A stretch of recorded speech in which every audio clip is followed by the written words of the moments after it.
2024, bagong taon, bagong mga paparating na laban para sa magigiting nating Pilipinong boksingero.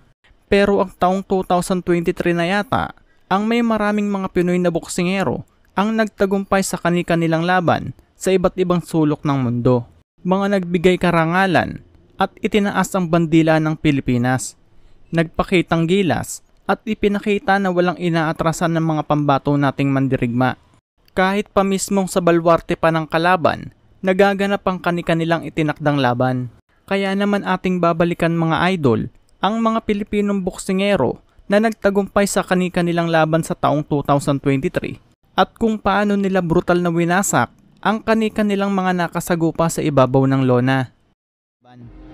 Tulad na lamang ng katatapos lang na laban ni Carl James Martin alias Wonderboy na pinabagsak ang kalaban sa pang-anim na round ng kanilang sagupaan at nakuha ang bakanting WBO Global Super Bantamweight title.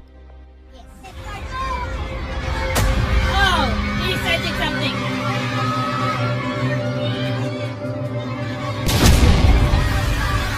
Oh, he said something.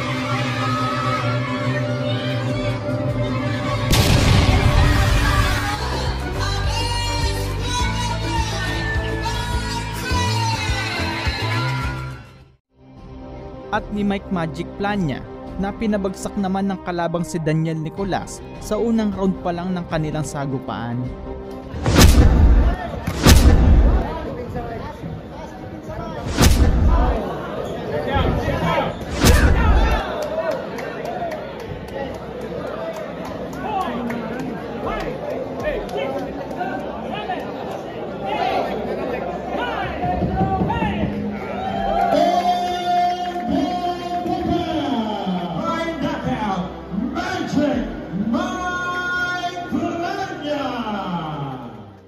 Nito lamang September 28, 2023 ay muli na namang nagpain ng bansang Thailand para ipalapa sa ating kababayan. Ang laban na ito ay para naman sa WBC Asian Silver Bantamweight title. Makakasagupa niya dito ang veteranong Thai fighter at world title challenger na si Com Grich ng Tapek. Sa mga hindi po nakakaalam mga idol, 13 Pinoy na din po ang nakalaban ng Thai fighter na ito. At ang siyam naman dito ay kanyang tinalo. At ang apat na siyang tumalo sa Thai fighter na ito mga idol ay sina Albert Pagara, Froilan Saludar, Donnie Ahas Nietes at si Carl James Martin. At may kartadang 32 panalo, 25 dito ay tinapos via knockout at may 8 talo ang Thai fighter na ito. Habang ang suki ng mga Thai fighter na ating kababayang si Herlan Gomez ay may kartadang 10 panalo, 7 ay tinapos via knockout at 1 talo lamang. Sa laban na ito, unang round pa lang ay kitang-kita na angat ang lakas ng Pinoy. Herlan, from what I remember from Herlan, was making me remember great right hand connects for Herlan as he goes low and then high. Twice with a body shot. Second one looked like that really affected Concrete. And Herlan trying his own shots. It looks like Herlan's just beating him to the punch. Uppercut right hand from Herlan. Jab down the middle from Herlan too.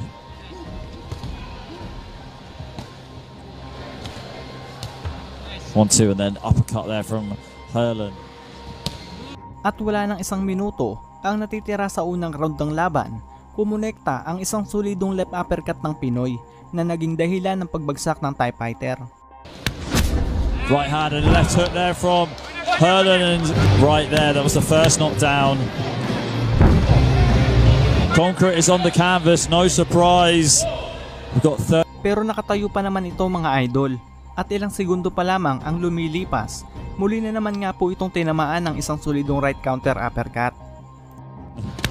Right uppercut there, and for a second time, and that's it being waited. And there we go, right uppercut there to end it. Herlan Gomez is the new WBC Asia Silver. Nagwagi ang ating kababayan via first round technical knockout at nakuha ang titulong WBC Asian Silver Bantamweight title.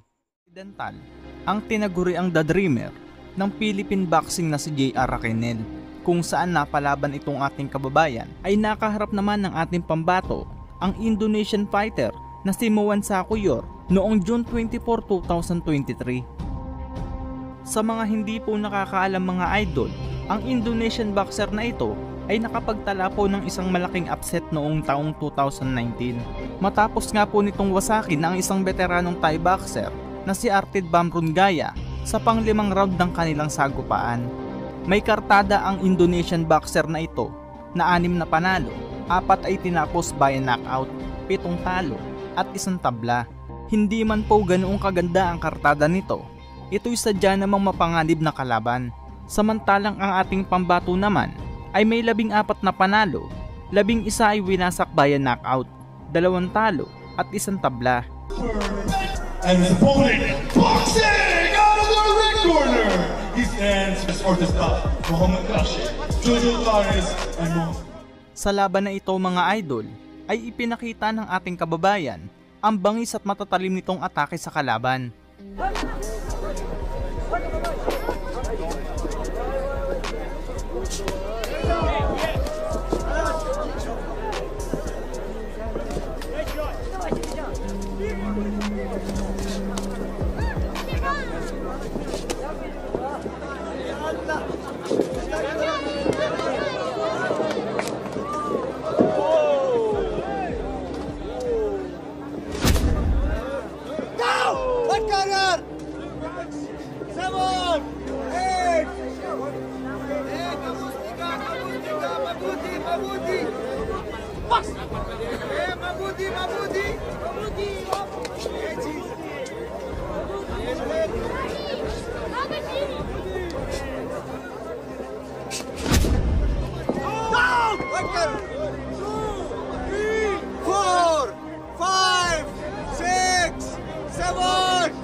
Dito nga po ay hindi nakayanan ng Indonesian boxer ang mga solidong body shot na atake ng Pinoy, kung saan 2 beses lumuhod ang kalaban dahil sa sakit at pinsalang natamo nito.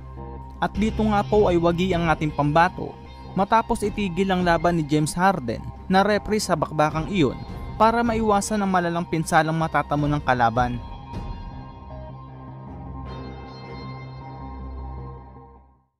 Sa naging laban ng ating kababayang si Mark Magnifico Magsayo, kung saan ay brutal na winasak ng ating kababayan ang tinaguriang kanilito at pambato ng bansang Mexico, ang southpaw fighter na si Isaac Abelar. Ito ang comeback fight ni Magnifico matapos nga po ang pagkatalo sa kamay ng Amerikanong si Brandon Figueroa by unanimous decision noong March 4 taong kasalukuyan. At dito nga po sa naging laban ni Magsayo mga idol, ay bitbit nito ang kartadang 24 na panalo, 16 may tinapos sa pamamagitan ng knockout at may 2 talo. Samantalang ang Mexicanong si Isaac Abelar ay may bitbit na kartadang 17 panalo, 10 ay tinapos sa pamamagitan ng knockout at may 6 na talo na. Umpisa pa lang po ng round mga idol, ipinamalas na agad ni Magsayo ang kanyang bilis sa paggawa ng mga kombinasyon. Dito nga ay paulit-ulit na nayayanig ang ulo ng Mexicano at animoy hindi alam ang depensang gagawin dahil sa bilis na atake ng ating kababayan.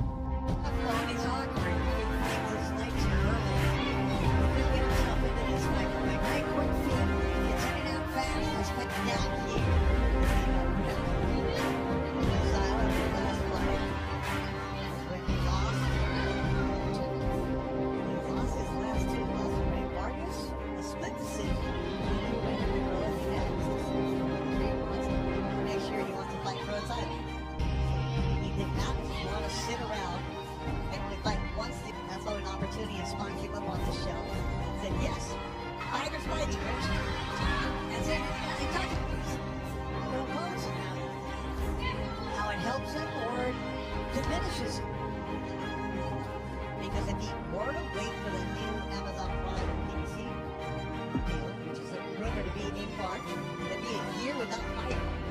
And you mentioned he's in that fight. You want to react? We know Gary Russell. I mean, that's not an easy thing to do. He also beat him in 2020 in a tougher than expected fight. Decision. That was a good one.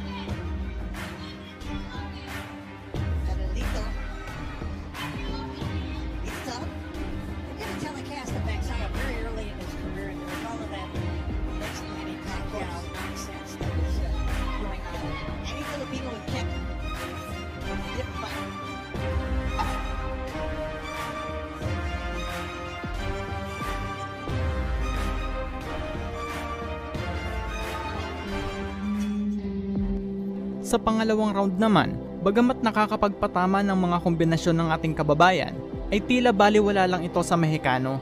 Sabayan kung sabayan, basagan kung basagan ng muka ang ipinakita rito ng matapang na Mexicano.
Shout out to everybody watching on CBN Promotions on 5 stars. At the top of the hour, we thank you for being out of the believers.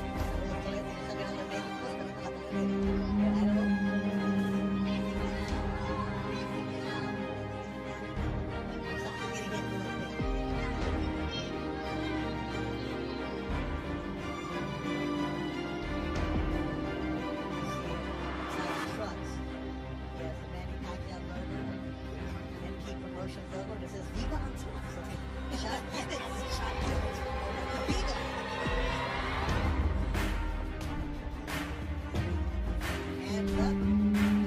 Should be an eye. Although you see his toughness here, yeah, he's strong and a little bit awkward.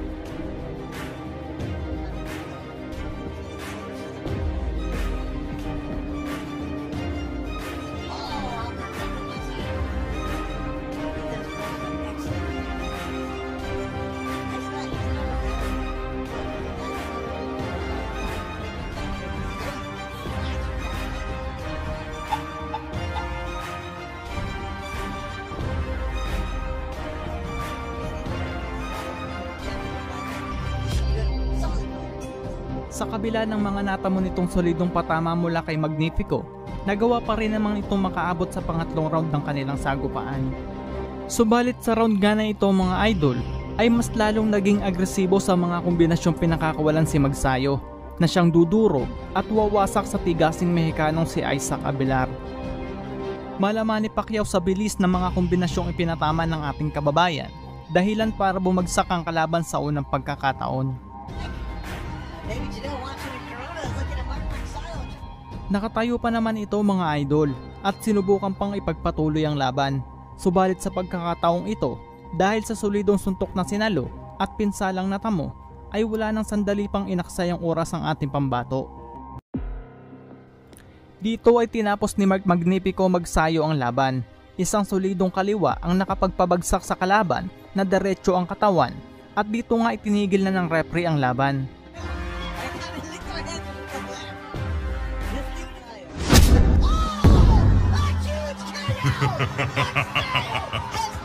Fatality. Flawless victory. Isang brutal knockout nga po ang naitala ni Magsayo sa laban na ito dahil sa isang solidong kaliwa na tumama sa panga ni Isaac Abelar. At dito nga mga idol ay muntik na nga pong makita ng Mexicano ang langit. Dahil sa pagkapanalong ito mga idol ay siguradong mapapabilis ang pagakyat sa ranking ni Magnifico at magkaroong muli ng isang world title fight. Maraming salamat po mga idol sa inyong suporta at kung nagustuhan nyo ang video natin ngayon, huwag mo sanang kalimutan mag-like, subscribe at pag-hit ng bell button para updated kayo sa susunod pa nating video. Maraming salamat po at God bless.